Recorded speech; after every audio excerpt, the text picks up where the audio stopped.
ये मेरे last year के जर्नल्स हैं और मंथ वाइज हैं, जैसे कि आपको यहाँ पे दिख रहा होगा। ठीक है, मुझे इसके अंदर जनवरी नहीं दिखाई दे रहा है। Okay, here it is, Jan, Feb, okay, and March, April, May, June, July. देख रहे हो, इस तरीके से मैंने सारे बनाए हुए हैं।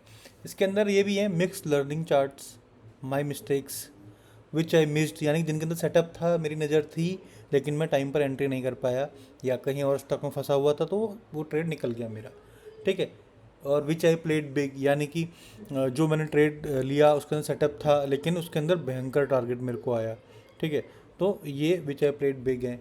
यहाँ पे माई मिस्टेक्स हैं, तो ऐसा नहीं है कि गलतियाँ मेरे से नहीं होती हैं, गलतियाँ मुझसे भी हुई हैं और होती हैं। ठीक है, ये लास्ट ईयर की मिस्टेक्स हैं, जिसके अंदर मैं आपको एक चार्ट दिखा देता हूँ यहाँ पे। और वो चार्ट है आपका दालमिया भारत का। यहाँ पे जो आप ये टाइम फ्रेम देख रहे हैं ना, ये वाला, ये दो टाइम फ्रेम देखो बस, ये डेली, ये वीकली है, ये डेली है। ठीक है, यहाँ पर होता क्या है, ये वीकली अपस्विंग के अंदर है और मुझे लगा अगला वीक भी ऊपर भागेगा। ठीक है, मैंने इसमें ट्रेड बनाया और होता क्या है इसके अंदर बताता हूँ आपको।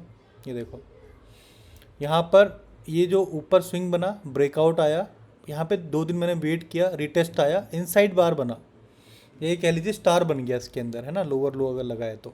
और वो कहाँ पर बना है, प्रीवियस ब्रेकआउट जोन के, ब्रेकआउट जोन पर, यानी कि सपोर्ट लिया है। उसके बाद मैंने इस दिन यहाँ पे एंट्री बना ली बिल्कुल नीचे, क्योंकि मुझे पता था ऊपर जाएगा।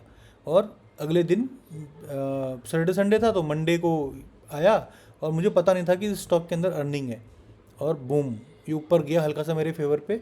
उसके बाद धड़ाम, और मैं उस दिन उसमें, कायदे से तो मुझे यहाँ पे एसएल था, निकल जाना चाहिए था, लेकिन इतना फास्ट हुआ, एफएनओ का स्टॉक था ये, और मेरी जो पोजीशन थी वो एफएनओ में नहीं थी, कैश में ही थी, लेकिन इतना फास्ट एक्शन हुआ ना, मैं फ्रीज हो गया, मैं कुछ कर ही नहीं पाया। ये जून जुलाई की बात है अप्रॉक्स, राइट।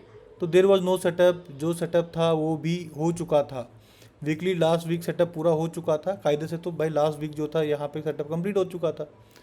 फिर भी मैं डेली बीओ रिटेस्ट पर बैठ गया और फॉर 200 टारगेट, चलो माना मैंने ट्रेड ले ही लिया था, तो जो एस एल 6000 का था उसको एक्सेप्ट क्यों नहीं किया। 1888 पर एग्जिट था पर मैंने किया 1817, 70 पॉइंट मोर आई गेव। ऐसी मिस्टेक की वजह से मैं आगे नहीं बढ़ पाऊंगा। ये ऐसी फुद्दू वाली मिस्टेक्स हैं, ये मैं अगर करता रहा तो एक जो मुकाम हासिल करना है ना फुल टाइम ट्रेडर का, वो नहीं हो पाएगा। प्लीज़ प्लीज़ प्लीज़, इस ट्रेड में मेरा 6000 रुपये का रिस्क था, लेकिन मैंने इसको दे दिए 20-21 हज़ार रुपये, विच इज़ वेरी सैड। ठीक है, तो आप लोग ऐसी गलती मत करना भाई, अपन तो करते ही रहते हैं, उभरते रहते हैं, लेकिन ठीक है, it's a part of journey. कुछ बैड ट्रेड भी आएंगे और कुछ वर्स्ट ट्रेड भी आएंगे, तो this is the one of my worst trade.